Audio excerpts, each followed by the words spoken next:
gabadha xanaaqa badani waa gabadha ugu wanaagsan dumarka sida ay sheegeen culimada ku takhasusay cilmi nafsigu. waxaan kula wadaagayaa 5 sababood oo gabadha xanaaqa badani ay kaga wanaagsan tahay gabdhaha kale oo dhan. qodobka koowaad, gabadha xanaaqa badani waa gabadh aad u sheegid badan.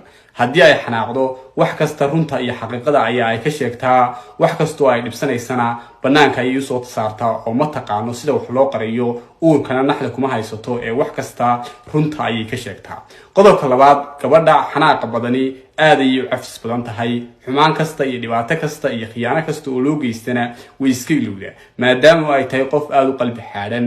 wax kasta oo lagu sameeyo iyo qof kasta oo dambi ka gala waa iska cafidaa, uurkana waxba uguma sii hayso ee haddii ay xanaaqa ka soo laabato wax kasta way ilowdaa.